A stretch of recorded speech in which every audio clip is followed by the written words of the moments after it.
I woke up this morning and the world was on my mind.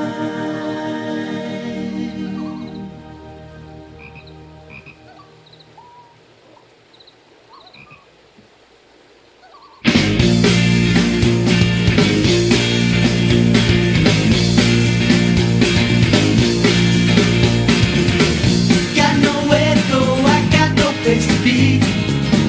There's no monkey on my back that's eating me. So I'm taking 5 as far as I can roam.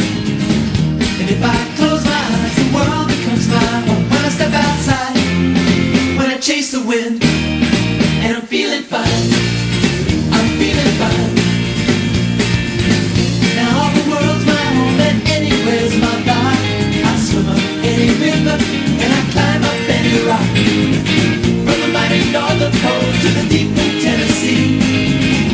Via Paris, France, the fun is always free. When I close my eyes, when I chase the wind, and I'm feeling fine, I'm feeling fine. When I step outside, when I taste the wind, and I'm feeling fine, I'm feeling fine. Close your eyes, pick a place, maybe in the ocean, or maybe on the driest land. Now begin your journey with the world at your command.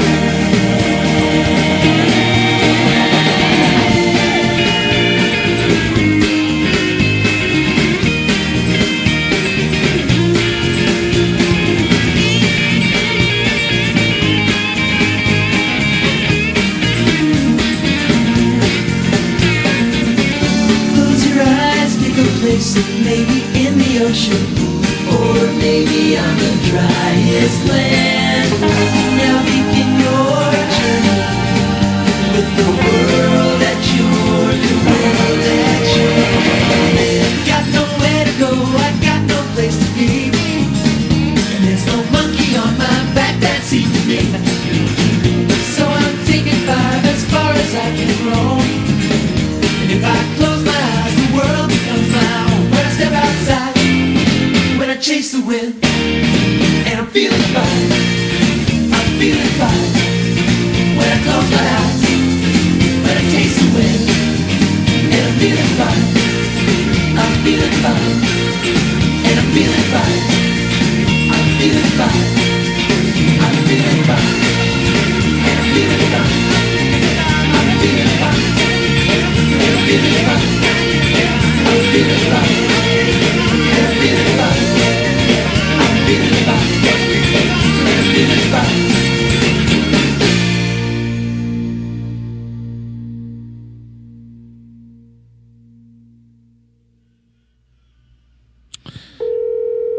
You know, the wail of that organ at the end there kind of always made me think of church revival, the televangelists. So I think if I ever go the evangelical route, now that I am an ordained minister, I think that's going to be my dancing down the aisle song. You're listening to Badass Avenue. I am your host, Odd. With me is my lovely wife, Elizabeth. Say hello. Hello. And sitting to my left is Isaac. Welcome back, Isaac. It's good to be back. Thank you. Thank you very much. Tonight we are going to be talking about Child Protective Services. Yvonne Mason. Y'all remember Yvonne? She helped me kick off this season. She's the author from Florida. Anyways, Yvonne's going to be calling in to talk to us about CPS. It's been a crazy weekend.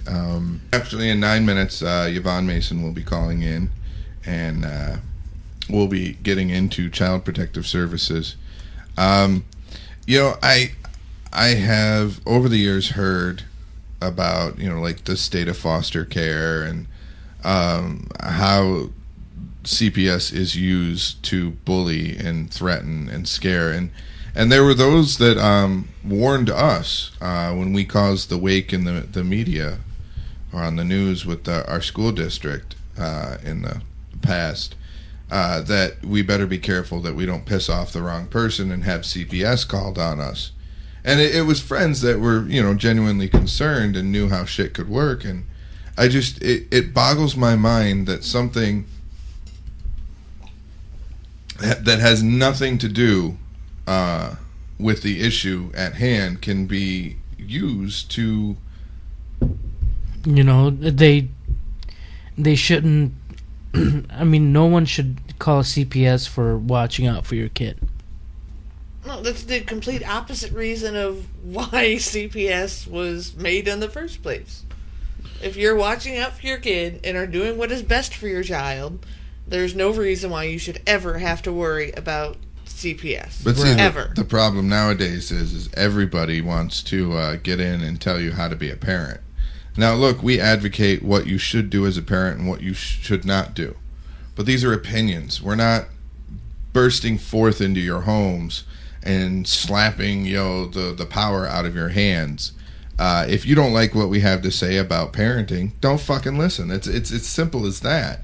We don't listen to what a lot of people have to say about parenting. Yeah, look, if you've ever met my kid, which, some of you have, some of you have not, you know damn well that I know what the fuck I'm talking about. When you meet my little man, he is the most respectful, well-behaved, polite child you are ever going to run into. He's intelligent. He's very well-spoken. He's a very sweet kid. Yeah, so if you doubt my skills at being a parent, well, the proof is in the pudding. Yeah. Now, if you want to say that I don't know what the hell I'm talking about, your child better be 10 times better than my child. Your child better be in fucking Harvard right now. Yeah. And Citizen of the Year. With a bid in for a Nobel Prize. I'm just saying, it sounds egotistical, it sounds rather, snooty or snobby to say, but god damn it, there's a way to raise a kid right, and then there's a way to raise a kid wrong. And basically, a lot of parents out there are choosing the latter.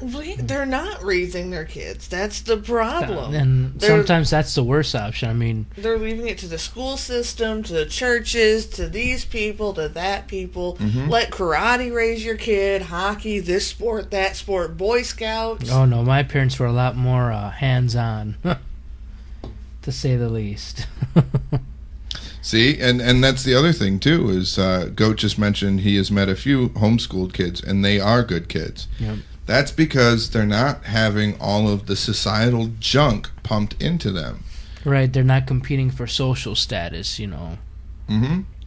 And they know that at least one parent is there that gives a shit. That means a lot to a fucking kid. Now, sometimes kids get hung up on... which parent it is or isn't, but they really shouldn't. It should be just a matter of... She's waiting. You talk. Keep her going. I lost my train of thought because the person who handles the phone couldn't figure out to just keep talking for a minute. Give me a second. All right.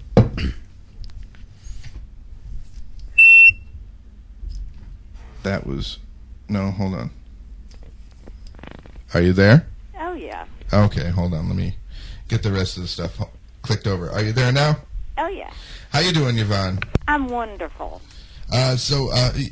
We were talking about how parents should be handling their children, and basically I was tooting my own horn at being a good parent. But the reason you're calling in is about Child Protective Services, and well, I'm going to let you fill everyone in because you're a lot deeper into the issue than I am. I am still trying to play catch up, but go ahead. Well, and I was listening, and that being said, that you are an excellent parent, and by knowing you, I know that you are. However, Joe Blow down the street gets a burr up his saddle, and you forgot you can cuss. You mean a bug up his ass? That too. But he has a grudge against you. He can make an anonymous call to Child Protective Services, which puts you in the system. Mm-hmm. So they come, they make a visit, and they say, okay, everything's fine. They close the case. 3 weeks later, let's just say your son goes to school and maybe he's fallen down in the yard and got a bruise on his leg, which children are going to do if they're children in play. Especially boys. Right. Well, I don't know. I had my share. But he goes to school. The teacher sees the bruise. What does she do? She calls defects hotline and says, little Johnny's got a bruise on his leg. We suspect abuse. DCF comes back to your house. This time they leave the case open. This time they find some reason to take little Johnny, because as soon as they pull him out of your house and file a report, they get $40,000. Yeah. And it gets better than that. They put him in a foster home. They drop him in a stranger's home, okay? As soon as they drop him in a stranger's home, that stranger starts making money off of your child, upwards to $500 a month. Mm-hmm. So let's fast forward. They have little Johnny evaluated. Little Johnny, of course, is terrified. He doesn't want to eat, doesn't want to sleep. He acts out. He's in a stranger's home. So then they have him evaluated by a child psychologist. Well, all of a sudden, it seems that little Johnny has ADD or ADHD, so they're going to put him on psychotropic drugs. Yeah. I was on those drugs. They get more money for little Johnny now. Yes, because he's now a problem child. Right. And not only that, but the psychologist who deemed that little Johnny was a special needs child gets paid from that county that pulled little Johnny. So they're in bed together. Now, all of this money that they're getting comes from your tax dollars under Title 4E funding of the federal government under the Safe Families and Adoptions Act that was signed into law by Jimmy Carter in 1976 and then re-signed into law in 1996 by Bill Clinton. And what they say is, we're going to give the counties all this money to take care of all these children that are being put into foster care. Okay, so now, little Johnny's in foster care. They put you and Liz on a case plan, and it's an impossible case plan to keep because you've got to go to parenting class. You have to go to anger management. You have to go in front of the judge up 10 dozen times. You have to go and get tested for alcohol and drug abuse. You have to go to family counseling. You have to go to individual counseling. You have to get a job. You have to prove you've got a job. You have to stay in that job for a year. You have to stay in a home for a year. Yada, and it goes on and on and on and on. And if you already have a job, they make it damn hard to keep one. Well, yeah, in the meantime, you lose your job because you haven't taken all this time off work. So you've already blown your case plan. In the meantime, little Johnny's dropped into foster care. Well, let's just say this foster parent decides they, for whatever reason, don't want little Johnny more. So they pick little Johnny up and dump him in another foster care. Well, yeah, little Johnny's going to act out again. So they're going to put him on more drugs. Well, in the meantime, little Johnny's turning into a criminal mind because little Johnny is in the system. What they do then is they get in front of the judge and they say, Your Honor, we've done everything under reasonable effort to help this family be reunified, which is a lie because they don't. They falsified records. They've done everything they can to keep the family apart. So we're going to terminate parental rights. And we've got Mary Jo down here who's just said that she wants to adopt little Johnny. She saw his face on a poster that we have put up on the internet for children that are adoptable, and she wants little Johnny. So we're going to terminate your rights and let her adopt little Johnny because she can put him in a better environment. Who says? Okay, so that's my you have no choice. Oh, I know. Okay, so then they terminate your rights. She adopts little Johnny. As soon as Mary Jo adopts little Johnny, she gets $60,000 in tax credits on her income tax. She also gets a stipend for little Johnny every month until he turns 18 years old, and then the money stops and he's kicked out of the home. And don't forget that usually it's not just one child that these foster parents or oh no, they have a whole shitload of them, and I'll get to that in a minute. Okay, so now then, little Johnny's been adopted. So the county defects gets a bonus of up to $60,000 for every child that they have adopted out over their quota for the month. In other words, if they have a quota of adopting 10 children and they adopt out 20, they're going to get $60,000 a kid. Plus the caseworker gets a bonus, plus the judge's court gets a bonus. Jesus, it's Your like- tax it's like a dollars at market. work. They're selling kids. It's a kid farm. That's all it is. Exactly. They are stealing our children for profit. They are so corrupt. And like Yvonne And said, in there's nothing that the parent can really do. There's no, there's absolutely nobody on their nothing the side. parent can, because in most cases, in 99% of the cases, the children they're stealing, the parents are uneducated and poor. And when I say uneducated, I've got a degree in criminal justice, so they don't bother me. They want to shut me down. They like to shut me up. They hate me. But they're not going to bother me because I know how to fight them. But they knew how to bother my daughter because she was in an abusive relationship. She was already beaten down. They stole her 3 children, and they kept beating her down until I got involved. Right. Basically, probably taking the one thing that was keeping her sane. Exactly, her children. And on top of that, they play revolving door of caseworkers. She's on her 12th caseworker in 2 years. Well, and the other thing too, not so much with CPS, but we've learned with our dealings in the past with DHS, Department of Human Services. Same thing. Yeah, and the caseworkers just don't fucking care. No, they don't care. They are not in it for the. I don't care what they say. Their mantra is best interest of the child. That's bullshit. What their best interest is in how much money they can keep in their coffers, and it is becoming epidemic because we are in a recession. In every state, every county, and every city is broke. So they're having to cut budgets, and where are they cutting it? They're cutting it in social services. So what are they doing? They're stealing more children. Mm-hmm. If you look at the numbers, it's over 200% up from last year. Oh, jeez. And another thing, 90% of the children that are put into foster care stay in the system as adults. They wind up in prison. Mm-hmm. Well, because you're basically breaking their home. Look, you can say what you want, but a good majority of the people in the prison system, in the judicial system, basically, or prison system is a better way to say it, do come from broken homes, do come from situations that were not favorable. There's a lot of them that got bounced around from foster home to Oh, foster home. absolutely. And the home that my grandchildren are in right now, I have 3 grandchildren. They're all siblings. The foster home they're in right now, there's 6. There were 7 foster kids. Now there's 6. Now, when they got my grandchildren 2 years ago, the foster care provider lived in an 876 square foot house in Commerce, Georgia. Now, ask me how I know this. Then they turned around, and what I did is Can you answer that question? well, I have my sources. I know how to find people. That's what I said. Ask me that question. Can you legally answer it? I investigated her. So what they did, they made over $16,000 just on my three grandchildren.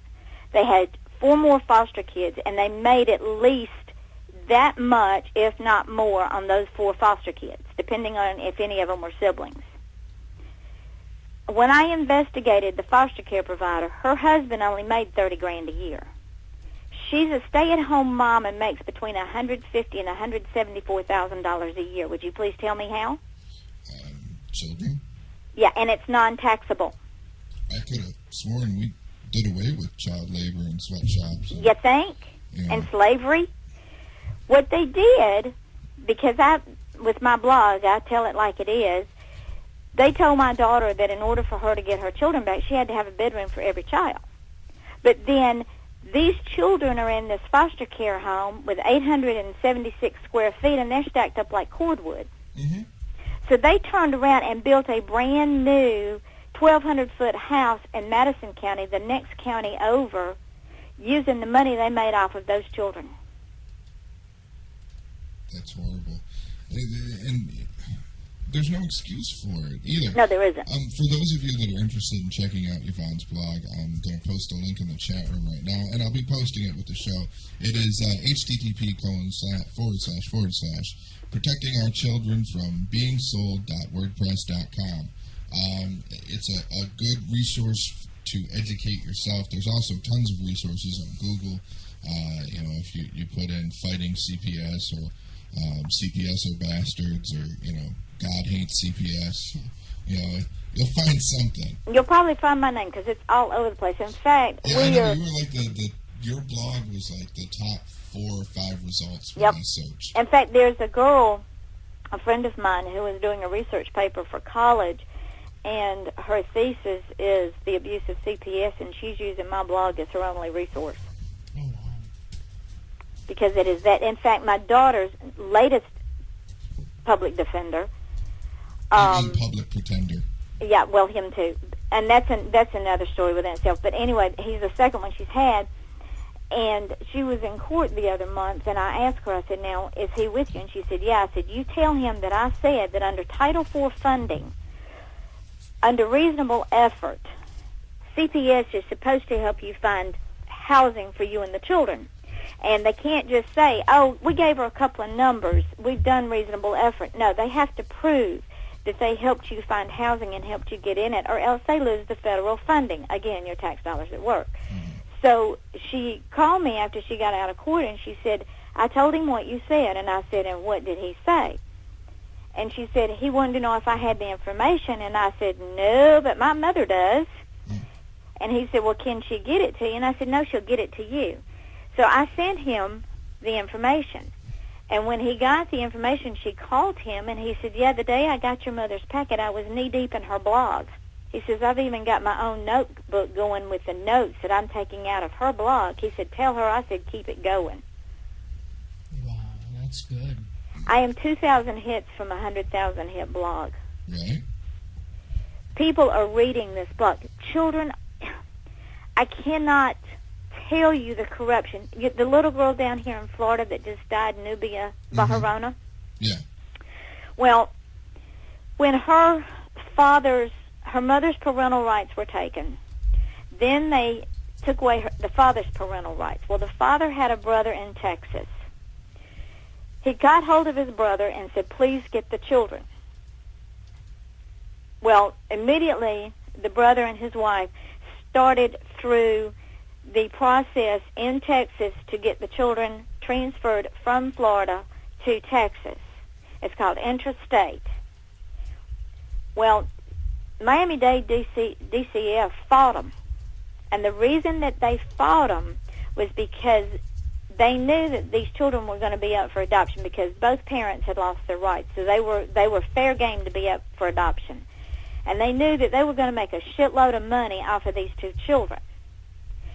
So they, in turn, said that there was no relative or family friend willing to take the children. And there's documentation where this family had been in front of the judge, had written the judge several times, and had gone through everything they needed to do to get the children. Had they gotten the children in Texas, Florida would have lost all that money, and Texas would have gotten it. So they lied. They falsify documents all the time. They commit fraud. In fact, I'm looking at tax returns here in front of me. Miami-Dade DCF outsources their stolen children. They hand them off to an alleged nonprofit called Our Kids, Inc. Now, Our Kids, Inc., between 7/1/2008 and 6/30/2009, they made $101,151,494. That's a nonprofit. Their officers made between, their CEO made $203,086. Their CFO made $183,242,000.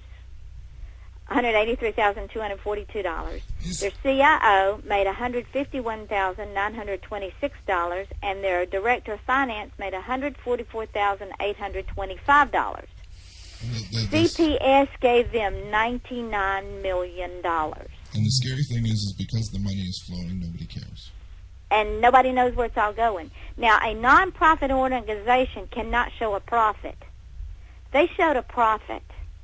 They outsourced these children to another alleged nonprofit called Center for Family and Child Enrichment. They made $14,556,072 between July 1st, 2009 and June 30th of 2010. Their officers made, for that year, let me get to the page. A sickening amount of money. It's an obscene amount. Their total payroll was $8,161,824. Jeez, that's over half. That's not even. They must be running on a shoestring if they're paying their people that much. Oh, well, they get bonuses too, honey. Oh my God! They get bonuses. What do they give the kids? This is the money that's supposed to be going to children and people taking care of them. This is the money. This is your tax dollars. It's a hard knock life for them. This is your tax dollars, and so they we're don't. basically paying to abuse children. Mm-hmm. Yes, we are. Isn't that nice to know? Doesn't that make you feel warm and cozy on the All inside? patriotic and stuff. Yeah, our tax anymore. dollars murdered Nubia, Baharona, and Countless other scarred her children. brother for life. Well, and countless other children that you Yep. don't know about. That's And now all of a sudden they want to send Victor, her brother, out to Texas after the fact. Oops, we screwed up. Now do you want him? And you know, they're what always bugs me is it's always the tagline of, oh, well, we're doing what's in the children's best And the interest. children's best interest. Okay, how is it in Nubia's best interest to be beaten in the Baharona's bedroom after being tied up in a bathroom and left in the bathtub for days on end, not allowed to eat, and her brother tied up still in that bathtub and hearing his twin. Now, a twin is like an extension of yourself. Hearing his twin being beaten and punched, and her screams and her cries and her pleas and her begs until she died. He's gonna be fucked up for life. Gonna be. He already is. And then to add return. to add insult to injury, it wasn't enough that they beat her to death. Then they dumped her in their septic tank in the backyard. Wonderful. And, you know, Real pieces of work. what I was getting at is, you know, this is just one story. This is the one story you're hearing about, listeners. This is the one instance that is being brought to your attention, that has been brought to the forefront by the independent media, as opposed to the mainstream media, who would rather report on a fucking giant pancake or some stupid And shit. what is so sad? What's There's going to happen? That the independent panel did a great beat up our kids, beat up defects, beat up CFCE. They did a great job of saying, okay, you all failed. Every one of you failed with these children. But what's going to happen now, they gave recommendations, and what's going to happen is, for 6 months, they'll muddle through and pay homage and pretend like they're doing what they're supposed to be doing. But they're going to wind up going back to the same old stuff because there is no watchdog out there saying, you're not screwing up again, you're not killing another child, you're not taking another piece of our future. Several years ago, a little girl named Ryla got murdered in Miami. And they went through the same thing. Oh, you know, y'all screwed up, you killed this child, you got to change. Well, they did for a little while, and now it's back to this. Nobody is watching the watchers, so they do whatever the hell they want to do, and they get away with it. It's like I said, it is sickening. What scares me is all the stories that you don't know about. You know? Oh, yes, All exactly. of the stuff that hasn't been found out, all the stuff that hasn't been talked about yet. Look, I was in an abusive household. You know, my real father beat that living shit out of me from pretty much birth to 4 years old until my mom got the good sense to leave him behind. Unfortunately, though, the son of a bitch was granted visitations, and, you know, until I was about 10 years old, you know, it was pretty much, you know, visitation was go get the shit beat out of you by dad. But let me tell you what would happen now in this day and time. They take me from one instance and they would put me take in you this. from your mother, which is what did not need to happen. Right. because they would tell your mother, well, if you don't have sense enough to get out of this situation, you are complicit in the abuse, so we're going to take him from you. And once a child gets in the system, they never, ever get out. In the state of Georgia, they hold workshops, and I have the paperwork. They hold workshops on teaching caseworkers how not to reunify families. I have that workshop. Wow. That's I don't even know what to say to that. That's stupefying. You've rendered me speechless, Yvonne. When I pulled that workshop up and I printed it off and I started reading it, I said, you have got to be kidding me. I can't for a minute. You know, on the one hand, I can't for a minute believe that a system that was supposed to be put into place to save these kids from abusive situations is being mishandled so badly. But it's about the money. Yeah, that's what I was getting to. Is on the other hand, there's a lot of money flowing around, and you know what's sad is there could be a new system put into place. You know, down with CPS, put something else into place. But eventually, it's just going to become corrupted. It will become the same thing because there's no controls. There's nobody saying. There's no transparency. No, there's no because see, they all operate under the guise of confidentiality and secrecy, but it's really fraud, greed, and corruption. Like the rest of our government. All right, in the state of Georgia, there's a criminal statute for deprivation and neglect.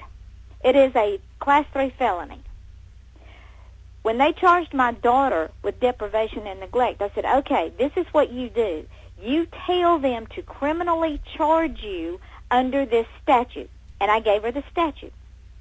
I said, you tell them you want to be criminally charged, because what will happen is when they criminally charge you, it comes out of family court and it goes into state court, and then it becomes public record. Mm-hmm. Well, guess what? When it becomes public record, they didn't have a case. So they didn't want to criminally charge her.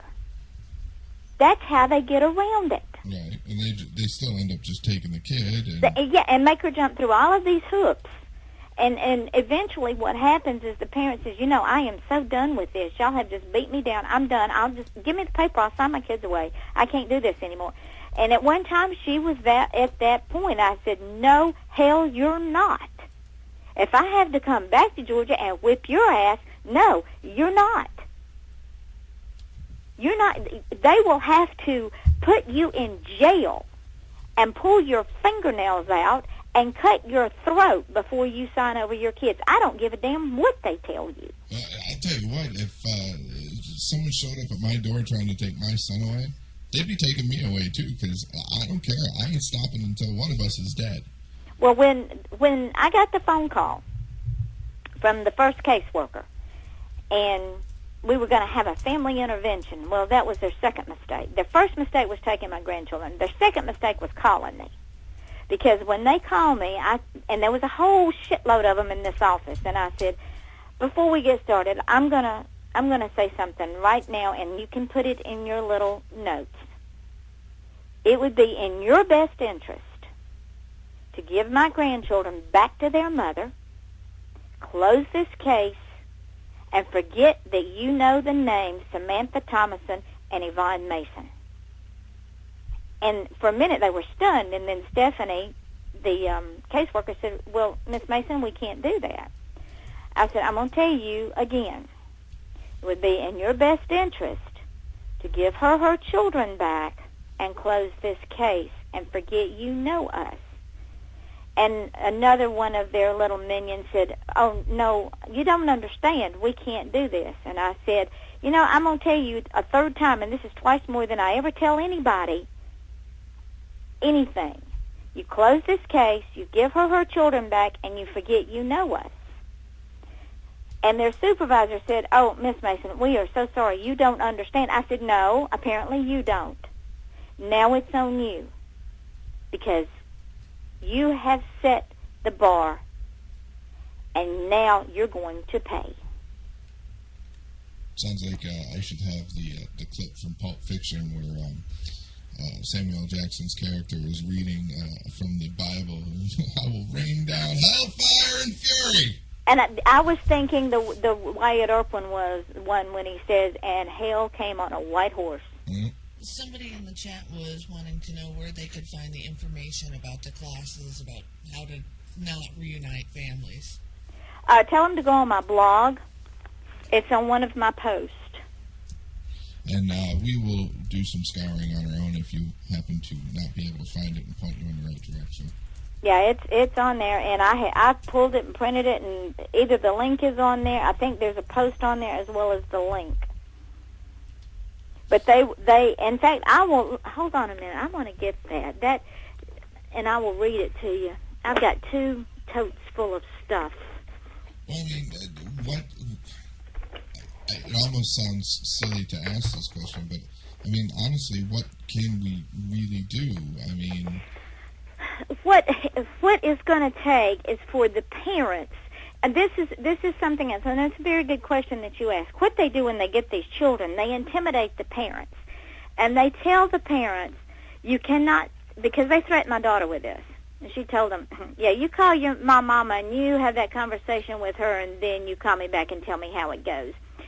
They tell the parents they cannot talk about the case, they cannot name any names, they cannot do anything. They can't talk about the foster care providers, they can't name names, they can't do anything. Because if they do, they will hurt their case, one thing, which is bullshit. They will not get their children back, and they could go to jail. So when they started pulling that mess with Samantha, telling her that, she would call me up, and I said, Samantha, in fact, on my blog, I talk about the 1st, the 4th, the 6th, the 13th, and the 12th Amendments. And number one, they do not exercise due process when they steal these children.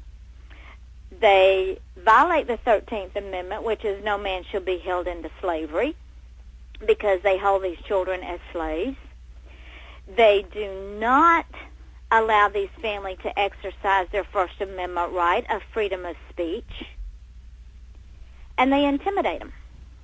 Well, and you know, you were listening beforehand, so you probably heard me say it. But a while back, when we were having to deal with the school district here in the news, I bring it up again mainly because it shows how it's used as a scare tactic. Exactly. That someone had mentioned, you guys need to be careful who you piss off because someone with enough power can contact CPS and get the ball rolling. And, it doesn't matter whether or not you're good parents. It doesn't matter whether or not you provide a safe home. If someone really wants to fuck up your world, they will. Yeah, they can totally do it. And will keep you tied up in knots for days. Yeah, and for months, for years. And once they get your kids, they're not giving them back. Once they're in the system, they're in the system. And it's horrible because there's nothing you can do. The thought of losing my son to anything that over some bullshit. Yeah, I would wind up in jail because I would kill. There's no reason for it, and just because somebody wants to be snide and sneaky and underhanded and. Look, my kid's got a roof over his head, he's got food in his belly, he's got good clean clothes on his back, he's got toys to play with. He doesn't want for really anything, at least what he needs. It's not like, he's got everything. Spoiled, rotten or anything. Well, even if he was, that's okay. Yeah, and he's see, happy, he's healthy, what the fuck? I mean... Well, this is... The thing is, and the Supreme Court has ruled that just because a family is poor does not make them a bad parent. Okay? But this is what they say is, you're poor, so we're taking your child. And that's what they do. Stop taxing me to death and I won't be fucking poor. I'll be able to take care of my kid just fine, even though I already do. Well, but they use that. Just because you're poor, we're going to take your child. Because we can put them in a better environment. Yeah, you drop. Oh, and when another thing that they tell these people from Texas is the reason that they couldn't send the children to Texas was because that they did not have a relationship with them. Hello? They didn't have a relationship with the Bajaronas when they dropped them in there. Right. At least they had some kind of bond, Exactly. And that's what the uncle tried to tell them, was, look, we are family. Family is a greater bond than anything. There's a website that I had found in my searching and trying to prepare for this show. It's called kidjacked.com. Yep, that's another website, yeah. Yeah, to seize They have a control lot of my stuff on there. of a child by use of force. Yep. And specifically, if you want to check it out, I'll throw it into the chat room. It looks like it goes, it has news and updates by state. And they also, they list a lot of my blogs. They link to a lot of my blogs. Well, it's because you're a smart lady and seem to know quite a bit about this. Oh, honey, I eat, sleep, and drink CPS. As soon as the Bajarona episode started, I told my husband when they found the truck, I said, I'm going to tell you what. I said, the family killed that child, and when they couldn't find his sister, I said, and she's dead. Well, and, when you and I started talking about this subject specifically, and how you were paying attention to the news and digging into everything, I fully expect that in not too awful long there'll be a story from it, basically writing a book like you did based off the one case that went unsolved for a while, and oh not yeah, necessarily in any Schaefer. case. Yeah, not necessarily any case in general, but there's a book in the works. Nubia haunts me in my sleep. I haven't slept in several nights because of Nubia. And as well she should. Not necessarily just you, but I mean everyone that hears that story. A child died due to neglect from the people that were supposed to take care of her, because supposedly the original people that were supposed to take care of her were neglecting her. Exactly. The mother was a drug addict. But it they sounds had like options. a fucking SNL sketch, it's ridiculous. And the children could have gone to Texas and would still be alive and be well loved. The workshop I was talking about, it's called Best Practices in Termination and Adoption Cases. A report from the Best Practices in Adoptions Workshops, a project of the Georgia Model Courts Project. Now, let me read you what it says. This is my favorite piece of paper besides Title IV funding. It says, at what point should reunification services be discontinued? The best practice is to continue to offer reunification services until the petition to terminate parental rights is heard, unless there is a specific finding by the court that continuation of reunification is in fact detrimental to the child. This is a high threshold that should not be compromised. Discontinuation of reunification services is not a condition precedent to the filing of a termination action, and, in fact, discontinuation of reunification services prior to termination seems to be in disfavor with the Court of Appeals. The workshop believes that, unless actual harm would result to the child, reunification should continue to be offered up to the time parental rights are terminated. There was some concern expressed about this practice making for unnecessary work for the agency and the panels.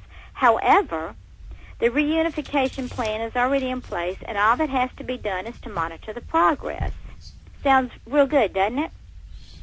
It basically, it sounds like, sounds good, but there's a too good to be true. I heard the double speak throughout that whole thing. Also, string them along long enough for us Also, in most of these cases, the parents are not, in fact, accessing the services offered anyway. So there is not a lot of work involved in offering and monitoring the services.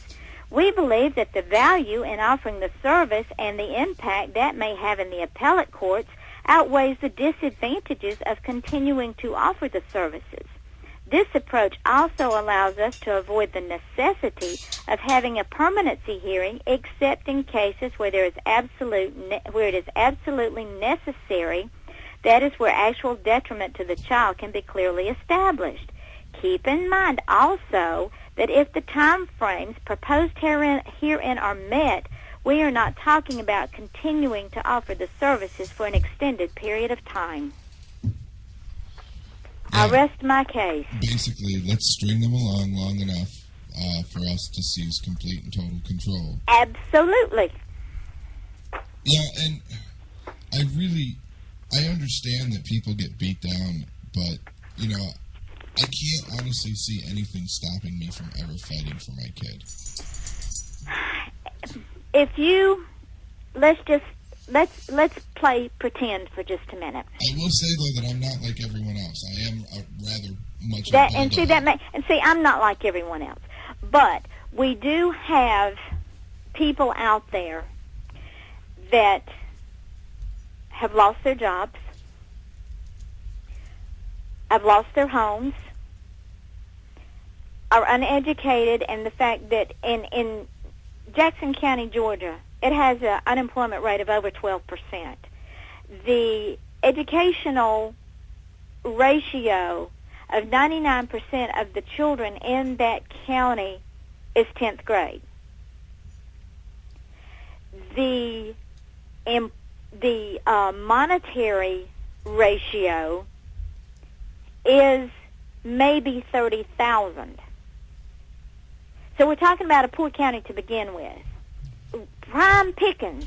You know, money shouldn't matter whether or not I get to keep my kid. I agree. Especially I if grew they're up healthy poor. and My mother grew up poor. We were all poor, but it didn't matter. But anyway, so it's prime pickings for them to start building a quote-unquote case against a family.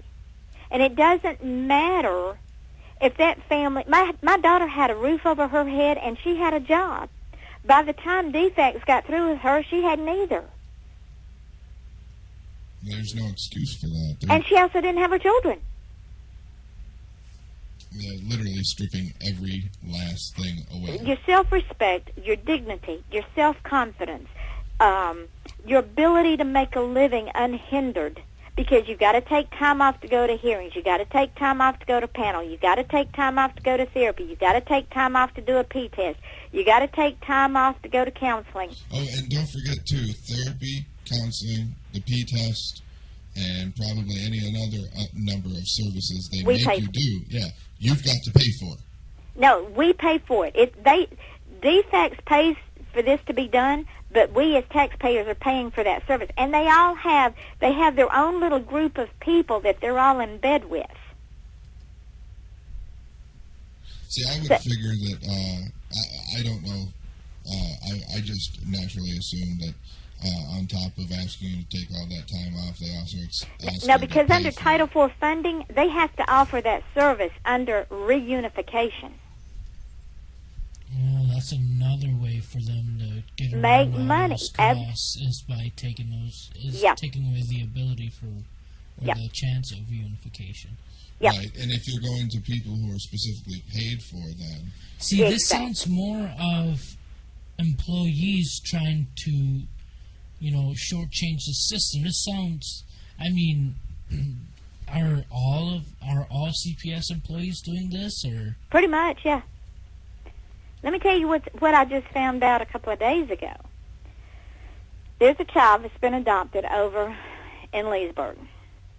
And I know his mother, I know his adopted mother, and I know his grandmother. The adoptive mother is also his great aunt. Now, she's had this child since he was 2 days old, or 2 weeks old. He is now 5 years old. They've been trying to adopt this child ever since they got him. They already have his sister. And they've been trying to get this child legally adopted out of the system ever since they've had him. Well, CPS down here has drug their feet. They finally got the paperwork done the first of this year. Well, his adoptive mother has claimed him every year on her taxes. No problem, because he was in foster care. No problem. She went to file her taxes this year, and she was going to claim this child on her taxes. Somebody else had already claimed him, and it wasn't his biological mother, and it wasn't his grandmother. It was CPS. Was it an employee in CPS or CPS? We pretty much think it was an employee because our roads lead back to this employee. Oh, wow. So they were using it for their own private purposes. Probably. So, I mean, because I want a kid, so I don't want to go to the grocery store and steal one, so I'll just use my job. Yeah, well, I get money all for they it. need is a social security number. And see, the reason that we feel like it was this particular caseworker is because she kept telling the adoptive mother and the grandmother that she was going to get his Social Security card because they needed his Social Security card. Because now when you go to file your taxes, if you're going to claim a dependent, you've got to physically have that Social Security card or they won't let you claim him. Mm-hmm. Well, they kept saying, this CPS worker kept saying, well, I'm getting it. It's in my drawer somewhere. I'm getting it. Well, finally, the grandmother went to Social Security Administration and said, okay, I came to get his Social Security card. Well, they gave her a copy of it because the caseworker couldn't find the Social Security card, which is bullshit because she had to have the original to give her the copy.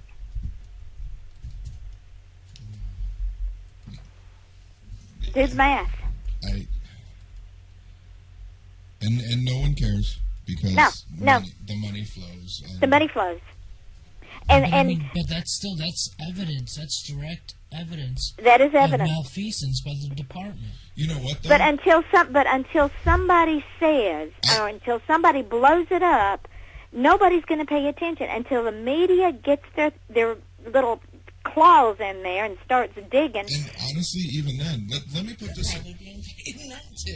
Let me put this in perspective for you, Isaac. Look at it this way. Think of it as the way the Catholic Church handled the pedophile priests. Sure, they knew it happened, so all they did is they started moving people around. Exactly. Yeah. So if you find someone who's being dirty, they'll protect those people because those people are making them money. So they'll move them around and shift them and, give them a reprimand or something, so... Shame on you. At least the It'll church... sound official, but it'll be a slap on the wrist. At least the church can claim staffing issues. I mean, DPS, that's... What do you They mean? don't have staffing They're not issues. They're making any overstaffed money. now. They're overpaid and They claim they don't make enough money. They start out at $34,000 a year, plus they get a bonus when they adopt They'll a child claim out. staffing Please. issues as well. The caseworker. Hold on, someone, go ahead. Somebody asked if you knew what the profit margin in a year for state abductions was. Oh, good God, 200%.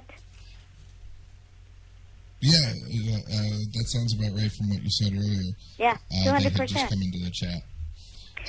The caseworker that went to the Baharana's door the day that they got the call from the hotline about Nubia in school, when this caseworker, Andrea Fleary, went to the Baharana's home on February the 10th, she was had already had reprimands in her file for not doing her job. She had moved from the Fort Pierce DCF office down to Miami-Dade.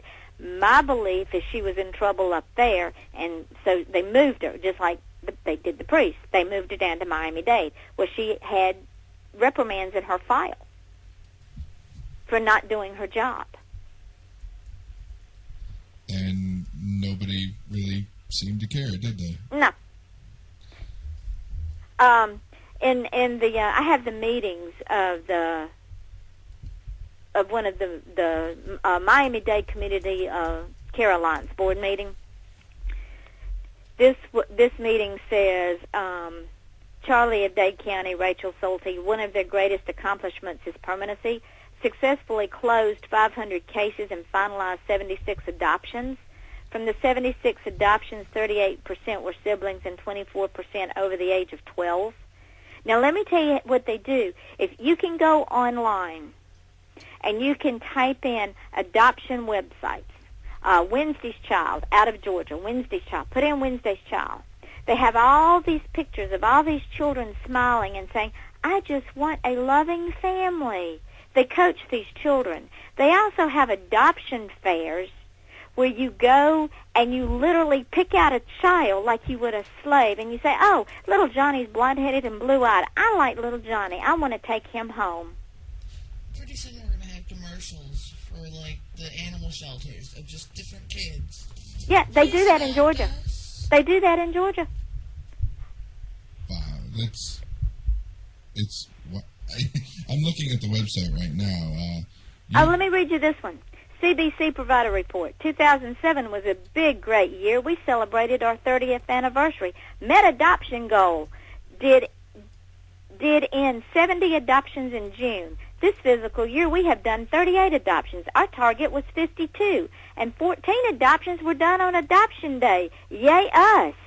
CFCE keeps court statistics. Out of the 1,353 hearings, only one was non-compliant, 0 ruled to show cause, and 7 resets. Staff retention, 85%. Aren't we great?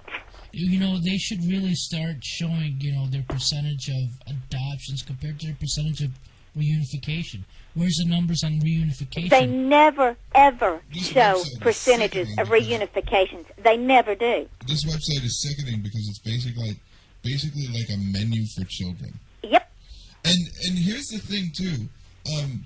But they preach confidentiality and secrecy. This is going to be a sickening question because I know I don't really want the answer to it, but I'm going to ask it anyways. How much of a background check do they do on these people, the foster and the adoptive parents? Not deep enough. Because what I'm seeing right here is like a takeout menu for a pedophile. Yeah. Trust me. They say they run background checks. They only run local background checks. The Baharonas had them so snowballed it wasn't even funny. The stuff that I have pulled on this family is amazing. Carmen Baharana knew how to manipulate the system. And you know, there's a lot of kids with special needs I've noticed on here too. The twins did. So you know, at this point, you're now offering a list of children who can't really fight back and won't be able to tell anybody. And you get more money for special needs children. The Baharonas were making. Now, are y'all sitting down? I hope so. The Baharonas were making. They had 4 adopted children, 3 of them special needs. They were making $5,000 a month off of those children. That's just... Now, horrible. when those children turned 18, of course now one won't, but when those children turn 18, the money gets cut off. So those children get thrown out on the street, literally. I noticed too, and maybe this is slightly, I should say something, it's a lot of ethnic kids. Yeah. Yes. And here's the thing. You know, it's in that little Find the Child section up at the top. I mean, it's like, you know... What kind of child you want? You want one that's black-headed and brown-eyed, dark-skinned? Because Yeah, on the request list when you sign up for foster care, they ask you what kind of child do you want, what age, special needs, what color hair, what ethnicity. You know, what about, you know, saying, listen, you know, these are the backgrounds of the children that we have, you know, it should, you know, a lot of animal rescue places will tell you the circumstances that they found the dog in order, you know, for you to understand what you're getting into with behavioral problems with dogs. I've seen this. We treat dogs better than we do our future. It looks like it. Mm-hmm. And, you know, as a pervert browsing the site, if they wanted to, you can pick gender, Yep. race, Age. you know, so, I mean, you could... And you may not even have a record. You may not be a convicted pedophile. And this is what happens. This is what happens. Where my grandchildren are right now, the foster care, her name's Donna Webb, by the way. Donna's oldest son is an abuser. That's wonderful. A convicted abuser. My youngest granddaughter broke her arm, and the oldest granddaughter got a black eye. And I told Samantha, I said, I want you to demand an investigation into why Shauna's eye's black. And she said, well, she played softball. And I said, Sam, I understand. You played softball, you got hit by softballs, but I want it documented. I want witness to say that she saw them get her hit with a softball. Nobody would ever do that. And when I ask about the baby's broken arm, nobody would ever give me a definitive answer. she broke it on a jumping ball. What the hell is a jumping ball? And they were in Myrtle Beach, South Carolina, and she did not get that child's arm seen about until they got back to Georgia. Now, if that'd been Samantha, they would have, and she'd waited a week, they would have yanked those children out of her arms as soon as she hit the ER and told them, oh, I waited a week? No. Oh, yeah. No.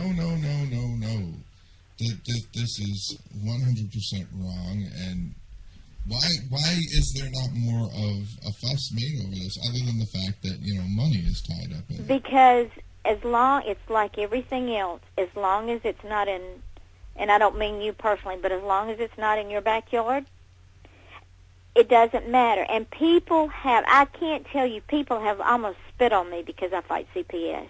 I've gotten some really nasty emails. And it is, people have a misconception that CPS is the most wonderful thing since sliced bread, that they really, really do take care of abused, neglected, and depraved children. What was the name of that website again for the children menu? Wednesday's Child.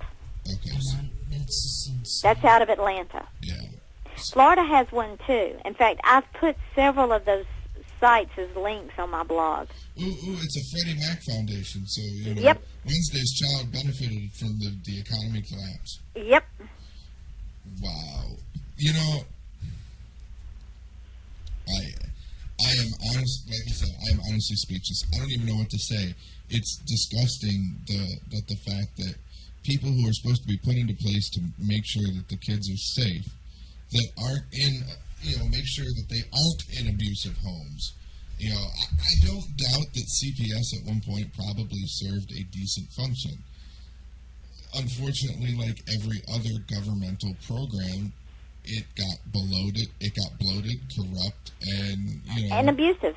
Yeah. Well, and if CPS comes and knocks on, and this is what people also don't understand, if a defects worker knocks on your door, don't open that door. Do not let them in. And if they tell you they've got a cop with you and they've got a pickup order, you tell them to take their happy little ass back to the judge and get a search warrant, because a pickup order is illegal.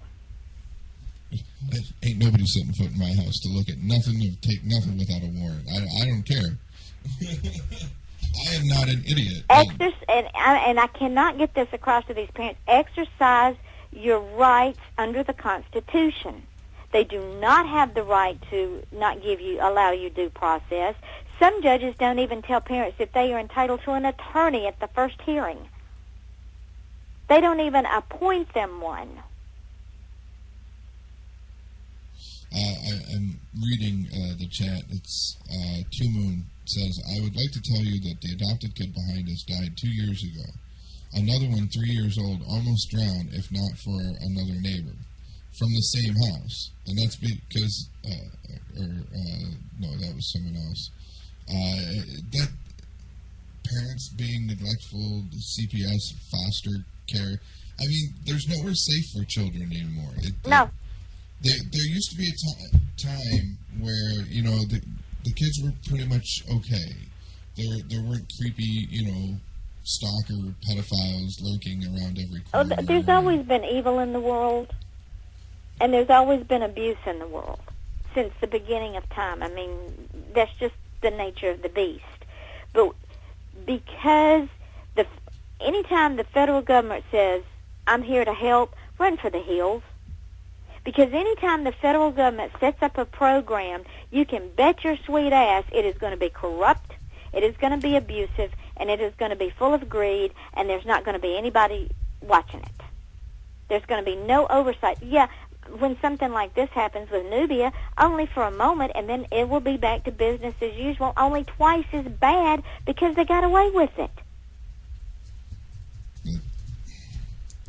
Like I said, it makes me sick. I want to thank you for at least bringing it to everyone's attention and whatnot. We're going to continue talking about it, but we got a few other people in the chat room that want to try and call in and get in on it. And I know you were about 9 minutes away from turning into a pumpkin. Yes, I am. And I don't want to hear that. It wasn't pleasant the last time, so... Yeah, it kind of gets noisy, doesn't it? Yeah. But thank you again, Yvonne, and this is something that we're going to be keeping our eye on.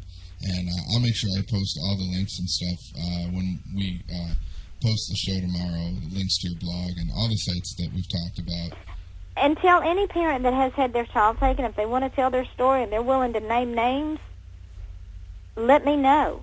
But they got to be willing to name names, because I'm not going to do anonymous. I don't do anonymous. Right. Well, anonymous is how the whole mess got started to begin with. Exactly. All right, Yvonne, thank you very much. And you guys make sure you do a Google search for Yvonne Mason. You can pick up any of her books.